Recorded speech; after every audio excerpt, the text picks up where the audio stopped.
பல மணி நேரம் ஷார்ட்ஸ் வீடியோக்களை பார்ப்பது மூளைக்கு மிகவும் கேடு விளைவிக்கும் என சீனாவின் டினஜின் நார்மல் யூனிவர்சிட்டி கண்டறிந்துள்ளது. இதுபோன்ற வீடியோக்கள் பார்க்கும்போது அதிகமாக டோபமைன் சுரப்பதால் போதைக்கு அடிமையாவதற்கு இணையான ஒரு நிலையை உருவாக்குவதாக தெரிவிக்கின்றனர். மேலும் செய்யும் வேலையில் கவனம் குறைவது, ஞாபக சக்தி பிரச்சினை போன்ற பல பாதிப்புகளை உண்டாக்கும் எனவும் சுட்டிக்காட்டப்பட்டுள்ளது. சென்னையில் ஆபரண தங்கம் ஒரே நாளில் சவரனுக்கு 400 ரூபாய் உயர்ந்துள்ளது. இன்று காலை நிலவரப்படி 22 காரட் ஆபரண தங்கம் கிராமிற்கு 50 ரூபாய் விலை உயர்ந்து 9,355 ரூபாய்க்கும், ஒரு சவரன் 400 ரூபாய் விலை அதிகரித்து 74,840 ரூபாய்க்கும் விற்பனை செய்யப்படுகிறது. வெள்ளி கிராமிற்கு 1 ரூபாய் விலை குறைந்து 130 ரூபாய்க்கும், கிலோவுக்கு 1000 ரூபாய் விலை இறங்கி 1,30,000 ரூபாய்க்கும் விற்பனையாகிறது.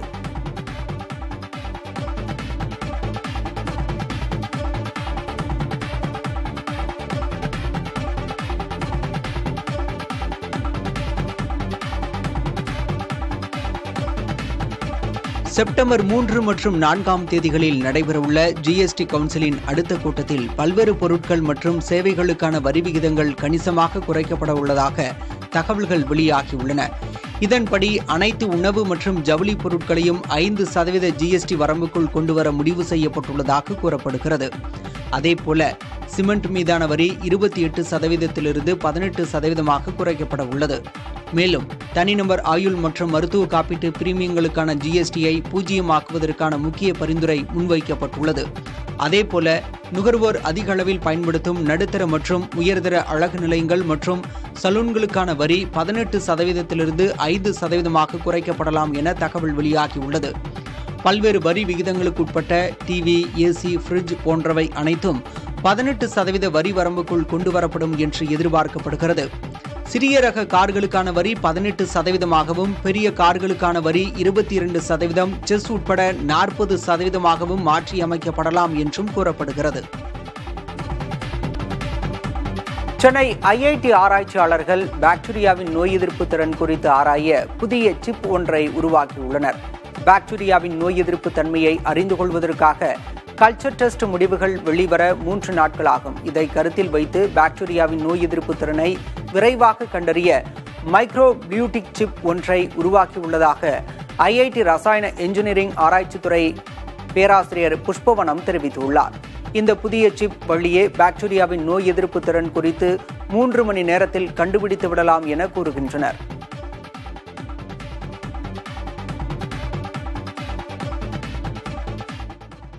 நகர்ப்புற பள்ளிகளுக்கும் விரிவாக்கம் செய்யப்பட்ட காலை உணவு திட்டத்தை முதல்வர் மு.க.ஸ்டாலின் தொடங்கி வைத்தார். சென்னை மயிலாப்பூரில் உள்ள புனித சூசையப்பர் பள்ளியில் நடைபெற்ற தொடக்க விழாவில் பஞ்சாப் மாநில முதல்வர் பகவந்த் மான் சிறப்பு விருந்தினராக கலந்து கொண்டார். திட்டத்தை தொடங்கி வைத்து பள்ளி மாணவ மாணவிகளுடன் சேர்ந்து முதல்வர் ஸ்டாலின், பஞ்சாப் முதல்வர் மற்றும் துணை முதல்வர் உதயநிதி ஆகியோர் உணவருந்தினர். அப்போது முதல்வர் ஸ்டாலின் அருகில் இருந்த மாணவருக்கு உணவு ஊட்டிவிட்டு மகிழ்ந்தார். விரிவாக்கம் செய்யப்பட்ட இந்த திட்டத்தால் 2430 அரசு உதவி பெறும் தொடக்க பள்ளிகளில் உள்ள 3,06,000 மாணவர்கள் பயனடைவார்கள் என தெரிவிக்கப்பட்டுள்ளது. இதன் மூலம் மொத்தமாக காலை உணவு திட்டத்தால் பயன்பெறும் மாணவர்கள் எண்ணிக்கை 20,59,000 உயர்ந்துள்ளது.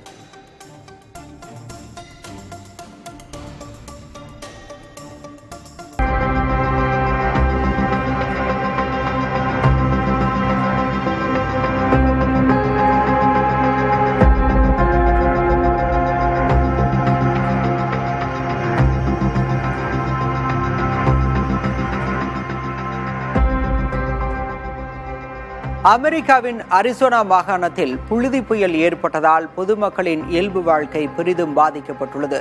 பினல் கவுண்டி பகுதியில் கட்டடங்களை மறைக்கும் அளவிற்கு புழுதி புயல் நகர்ந்து வந்ததன் காட்சிகள் சமூக வலைதளங்களில் வைரலாகி வருகின்றன.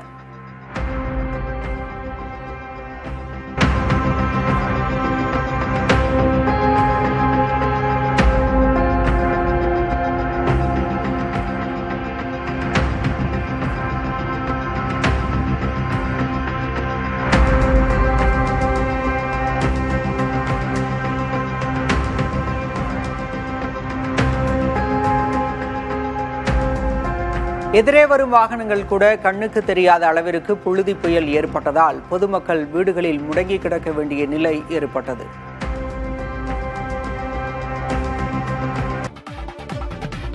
செக் குடியரசில் தொடங்கப்பட்டுள்ள ஒரு அருங்காட்சியகம் அனைவரின் கவனத்தையும் பெரிதாக ஈர்த்துள்ளது. எத்தியோப்பியாவில் தேசிய அருங்காட்சியகத்திலிருந்து 60 நாட்களுக்கு கடனாக பெறப்பட்ட 30 லட்சம் ஆண்டுகள் பழமையான மனித மூதாதையரின் படிமங்கள் இதில் காட்சிப்படுத்தப்பட்டுள்ளன. இந்த அரிய படிமங்கள் மனித பரிணாம வளர்ச்சி குறித்த முக்கியமான சான்றுகளை வழங்குகின்றன. ஐரோப்பாவில் முதல் முறையாக காட்சிக்கு வைக்கப்பட்டுள்ள இந்த மாதிரிகளை பார்க்க ஏராளமானோர் குவிந்து வருகின்றனர்.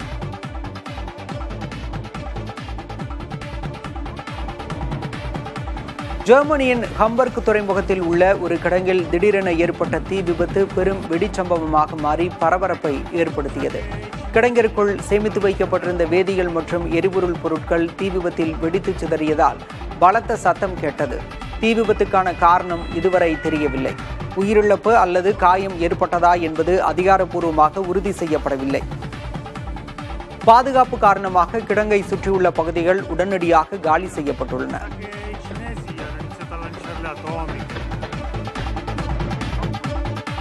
அமெரிக்க அதிபர் டொனால்டு டிரம்பின் வலது கையில் காயம் அல்லது சிராய்ப்பு உள்ள புகைப்படங்கள் மீண்டும் வெளியாகி பேசுபொருளானது.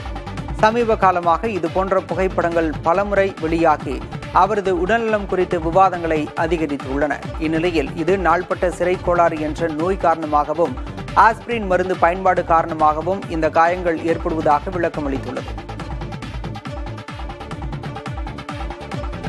பிரான்ஸ் நாட்டுக்கான அமெரிக்க தூதர் சார்லஸ் குஷ்னருக்கு அந்நாட்டின் வெளியுறவு அமைச்சகம் சமன் அனுப்பியுள்ளது. பிரான்ஸ் அதிபர் இமானுவேல் மேக்ரானுக்கு பிரான்சுக்கான அமெரிக்க தூதர் சார்லஸ் கடிதம் எழுதியிருந்தார். அந்த கடிதத்தில் பிரான்சில் அதிகரித்து வரும் யூத எதிர்ப்பு வன்முறைகளை தடுக்க உரிய நடவடிக்கை எடுக்கப்படவில்லை என கூறியிருந்தார். இந்நிலையில் சார்லஸின் குற்றச்சாட்டு ஏற்றுக்கொள்ள முடியாதவை என பிரான்ஸ் வெளியுறவு அமைச்சகம் தெரிவித்துள்ளது.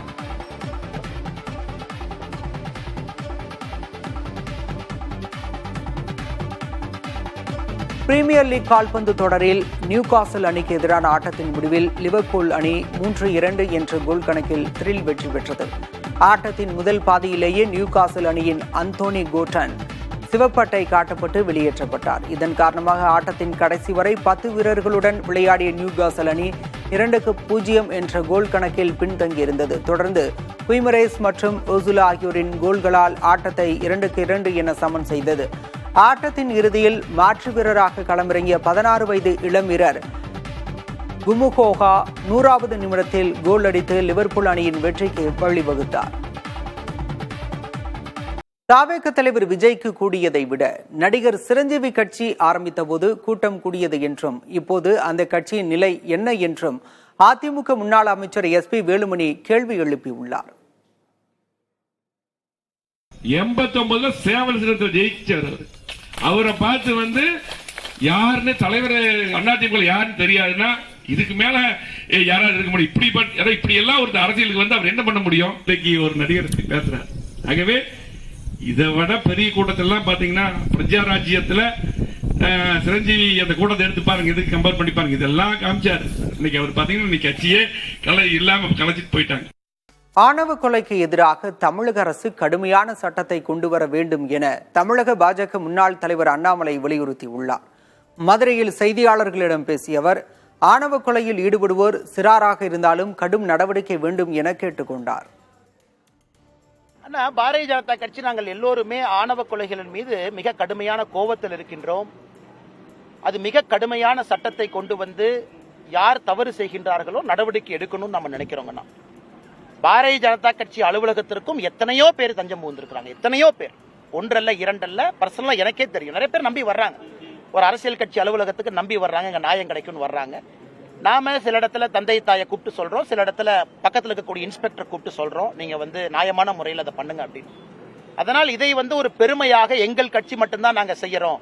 ஒரு கட்சி அலுவலகம்னா எல்லோருக்கும் பொதுவானது, எல்லா ஜாதிக்கும் பொதுவானது, எல்லா மதத்துக்கும் பொதுவானது. அந்த கட்சி அலுவலகத்துக்கு யாரு வேண்டுமானாலும் நம்பி வரலாம். நாங்கள் இதை வரவேற்கிறோம். பாரதிய ஜனதா கட்சி அலுவலகத்துக்கு நாளைக்கு யாராச்சும் வர்றீங்களா? தயவு செஞ்சு வாங்க. நாங்கள் நியாயமா நடந்து கொள்வோம். அதுல எந்த மாற்று கருத்து இல்லைங்க. நியாயமாக நடந்து கொண்டிருக்கின்றோம். மிலாடி நபியையொட்டி செப்டம்பர் 5ஆம் தேதி வெள்ளிக்கிழமை அரசு பொது விடுமுறையாக அறிவித்துள்ளது. இதனால் வெள்ளி, சனி, ஞாயிறு ஆகிய 3 நாட்கள் பள்ளி கல்லூரிகளுக்கு தொடர் விடுமுறை அமைகிறது. இதனைத் தொடர்ந்து செப்டம்பரில் வார இறுதியில் ஊருக்கு செல்லும் பொதுமக்களின் பயண தேவை அதிகரிக்கும் நிலையில் டிஎன்எஸ்டிசி சார்பில் சிறப்பு பஸ்கள் இயக்கம் குறித்த அறிவிப்பு வெளியாகும் என அதிகாரிகள் தெரிவித்துள்ளனர்.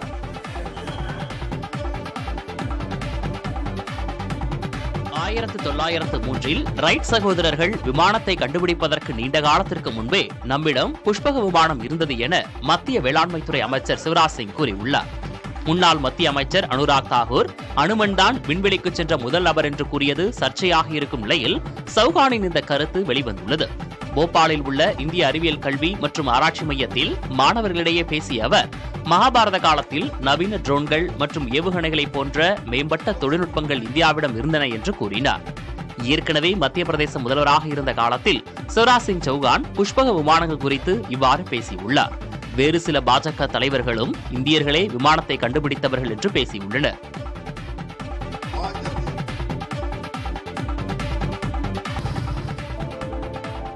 மற்றொருவருடன் தன்னை ஒப்பிடாமல் தமக்கென ஒரு பாதையை உருவாக்க ஜப்பானிய வாழ்க்கை தத்துவம் கற்றுக் கொடுக்கிறது.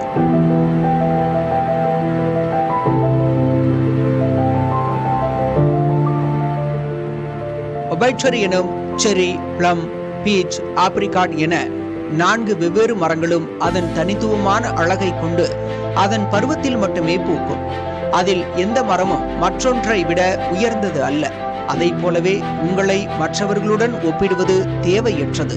உங்கள் சொந்த பாதையில் தனித்துவமான வளர்ச்சியை பெறுவதே முக்கியம் என்பதே இந்த தத்துவத்தின் மைய கருத்து.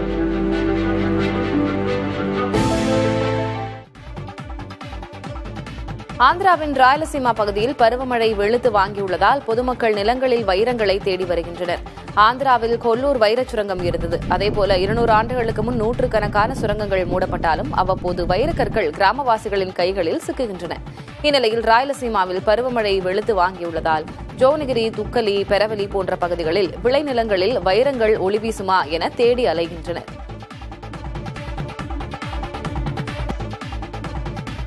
ராஜஸ்தானின் ஜெய்சால்மாரில் ஜுராசிக் காலத்தில் வாழ்ந்த பைட்டசார் என்ற முதலை வகையின் புதைப்படிவம் கண்டுபிடிக்கப்பட்டுள்ளது.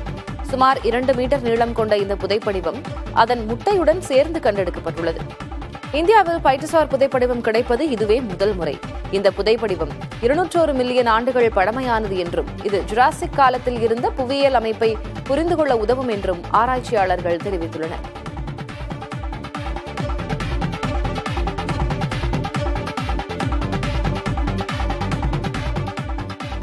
தேசிய கல்விக் கொள்கை 2020 படி 8ஆம் வகுப்பு பாடத்திட்டத்தில் உடற்கல்வி பாடத்தை தேசிய கல்வி ஆராய்ச்சி மற்றும் பயிற்சி கவுன்சில் அறிமுகப்படுத்தியுள்ளது.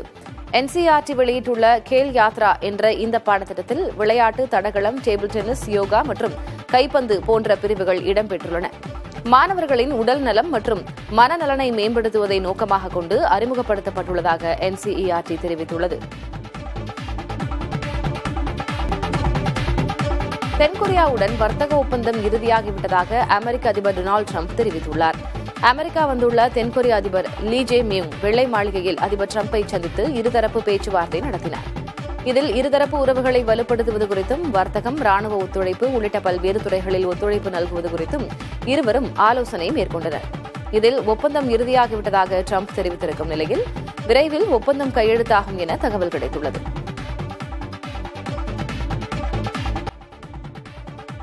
சென்னை மக்களின் குடிநீர் ஆதாரமாக செம்பரம்பாக்கம் ஏரிக்கு வரும் நீர்வரத்து கால்வாய்கள் கழிவுநீர் கால்வாயாக மாறி வருகின்றன. இதில் குடியிருப்பு, மருத்துவமனை, தொழிற்சாலைகளிலிருந்து வெளியேறும் கழிவுநீர் கலப்பதால் தண்ணீர் மாசடைந்து மக்களின் சுகாதாரம் கேள்விக்குறியாகியுள்ளதாக குற்றச்சாட்டு எழுந்துள்ளது. பங்காரு கால்வாயில் திருமழிசை, குத்தம்பாக்கம் பகுதியில் உள்ள குடியிருப்புகள் மற்றும் தொழிற்சாலைகளிலிருந்து வெளியேறும் கழிவுநீர் செம்பரம்பாக்கம் ஏரியில் கலக்கிறது.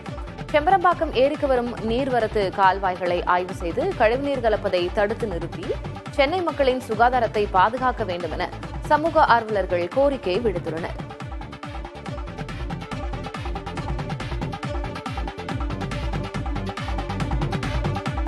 ராமநாதபுரம் மாவட்டம் பாம்பன் நாட்டுப்படகு மீனவர் ஒருவரின் வலையில் 105 கிலோ எடையுள்ள மஞ்சள் வால் கேரை மீன் சிக்கியுள்ளது.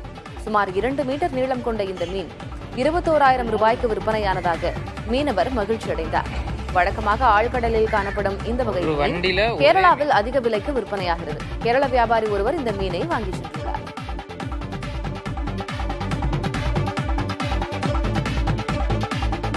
திண்டுக்கல் மாவட்டம் நிலக்கோட்டை மலர் சந்தையில் விநாயகர் சதுர்த்தி மற்றும் சுபமுகூர்த்த நாளை முன்னிட்டு பூக்களின் விலை அதிகரித்துள்ளது. கடந்த 2 நாட்களாக பெய்து வரும் மழையால் பூக்களின் வரத்து குறைந்திருக்கும் நிலையில் தேவை அதிகரித்ததால் விலை உயர்ந்துள்ளது. 1500 ரூபாய்க்கு விற்கப்பட்ட 1 கிலோ மல்லிகை பூ 2000 ரூபாய்க்கு விற்கப்படுகிறது. இதேபோல கனகாம்பரம் 1000 ரூபாய்க்கு விற்பனையாகிறது.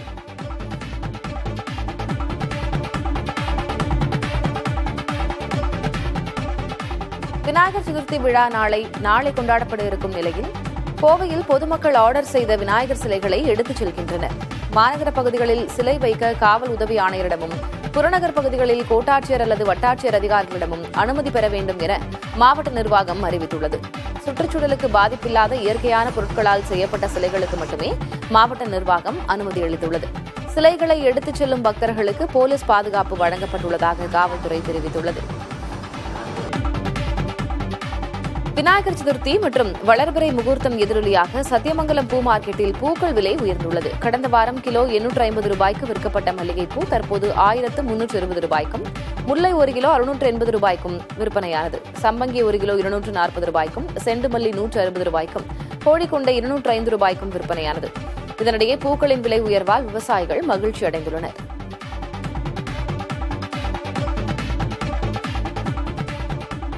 குஜராத் உள்ளிட்ட வட மாநிலங்களில் விதைப்பூண்டு தேவை அதிகரிப்பு காரணமாக ஊட்டி பூண்டின் விலை படிப்படியாக உயர்ந்துள்ளது.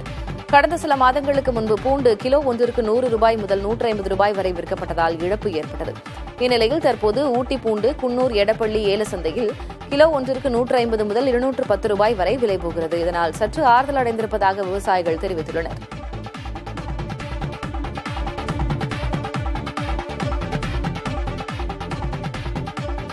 ராமநாதபுரம் நகர் காங்கிரஸ் அலுவலகம் அடையாளம் தெரியாத நபர்களால் சூறையாடப்பட்டுள்ளது.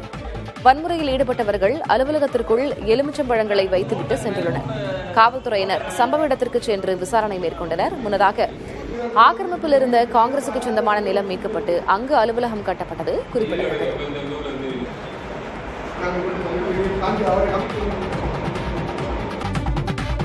ராமநாதபுரம் மாவட்டத்தில் அமைய உள்ள ராமேஸ்வரம் விமான நிலையத்திற்காக ராமநாதபுரம் மற்றும் கீழக்கரை தாலுகாக்களில் 5 இடங்களை தமிழக அரசு அடையாளம் கண்டுள்ளது. சுற்றுலாப் பயணிகள் சாலை மார்க்கமாகவும் ரயில் வாயிலாகவும் ராமேஸ்வரத்திற்கு செல்ல வேண்டியுள்ளது. இதனால் பயண நேரம் அதிகமாவதால் ராமேஸ்வரத்தில் விமான நிலையம் அமைக்க தமிழக அரசு முடிவு செய்துள்ளது. அதன்படி ராமநாதபுரம் தாலுகாவில் உள்ள பழங்குளம், தேவிப்பட்டினம், கும்பரம், கீழக்கரை தாலுகாவில் உள்ள களரி, மாணிக்கநேரி ஆகிய இடங்கள் அடையாளம் காணப்பட்டுள்ளன.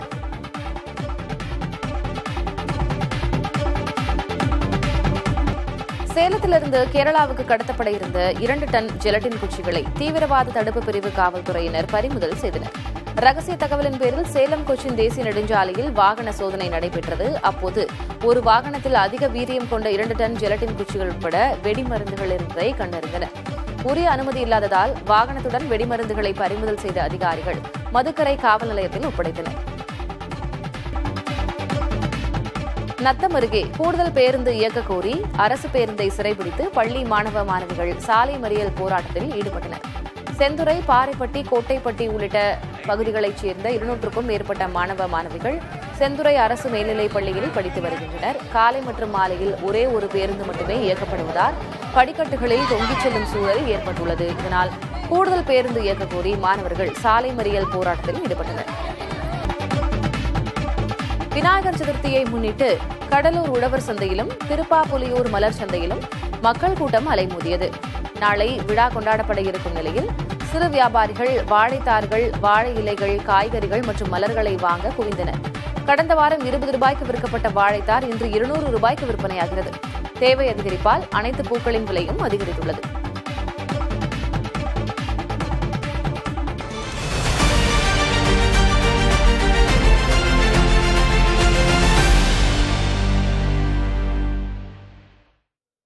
நகர்ப்புற பள்ளிகளுக்கும் விரிவாக்கம் செய்யப்பட்ட காலை உணவு திட்டத்தை முதல்வர் மு.க. ஸ்டாலின் தொடங்கி வைத்தார். சென்னை மயிலாப்பூரில் உள்ள புனித சுசையப்பர் பள்ளியில் நடைபெற்ற தொடக்க விழாவில் பஞ்சாப் மாநில முதல்வர் பகவந்த் மான் சிறப்பு விருந்தினராக கலந்து கொண்டார். திட்டத்தை தொடங்கி வைத்து பள்ளி மாணவ மாணவிகளுடன் சேர்ந்து முதல்வர் ஸ்டாலின், பஞ்சாப் முதல்வர் மற்றும் துணை முதல்வர் உதயநிதி ஆகியோர் உணவருந்தினர். அப்போது முதல்வர் ஸ்டாலின் அருகில் இருந்த மாணவருக்கு உணவு ஊட்டிவிட்டு மகிழ்ந்தார். விரிவாக்கம் செய்யப்பட்ட இந்த திட்டத்தால் 2430 அரசு உதவி பெறும் தொடக்கப் பள்ளிகளில் உள்ள 3,06,000 மாணவர்கள் பயனடைவார்கள் என தெரிவிக்கப்பட்டுள்ளது.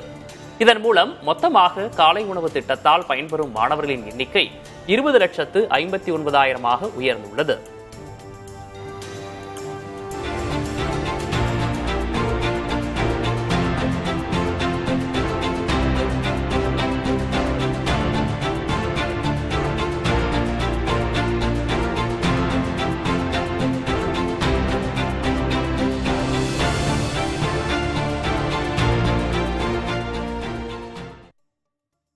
ஆண்டுக்கு 600 கோடி ரூபாய் மதிப்பில் காலை உணவு திட்டம் செயல்படுத்தப்படுவதாக தெரிவித்துள்ள முதல்வர் மு.க. ஸ்டாலின், இது செலவல்ல என்றும் எதிர்காலத்திற்கான சமூக முதலீடு என்றும் தெரிவித்துள்ளார்.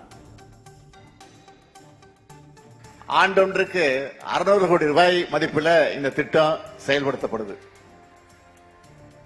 ஆனா இது செலவுன்னு நான் சொல்ல மாட்டேன். இது ஒரு சூப்பரான சோசியல் இன்வெஸ்ட்மெண்ட். இது எதிர்காலத்தில் நினைச்சு பார்க்க முடியாத அளவுக்கு பல மடங்கு லாபத்தை தமிழ் சமுதாயத்துக்கு தரப்போற முதலீடு இது. எந்நேரம் தமிழ்நாட்டு மாணவ செல்வங்களை நம்பி அவங்க திறமை மேல, அறிவு மேல, ஆற்றல் மேல நம்பிக்கை வச்சு தமிழ்நாடு அரசு இந்த முதலீட்டை செய்யறோம். நீங்க எல்லாரும் நல்லா படிச்சு முன்னேறி தமிழ்நாட்டோட வளர்ச்சிக்கும் உயர்வுக்கும் பணியாற்றினா அதுதான் இந்த திட்டத்தோட உண்மையான வெற்றி. விரிவாக்கம் செய்யப்பட்ட காலை உணவு திட்டத்தின் தொடக்க விழாவில் கலந்து கொண்டு உரையாற்றிய பஞ்சாப் முதல்வர் பகவந்த் மான் இந்த திட்டத்தை பஞ்சாபிலும் அறிமுகம் செய்வது குறித்து தனது அமைச்சரவை கூட்டத்தில் பரிசீலிக்க உள்ளதாக தெரிவித்தார். This is a very, very good achievement. So I congratulate Tamil Nadu government, Honorable CM Stalin ji, Deputy CM Saab. I really appreciate it and I will consider it by tomorrow in my cabinet that we should also start in Punjab. So, because children are future of the country and if we save our future, the country will go up. I was talking to Mr. Stalin that almost in every town, in small town in Punjab, there is a South Indian food, there is the upma, there is masala dosa, there is pani puri, there is almost in every town. So this is a national food now. Your food is national food actually.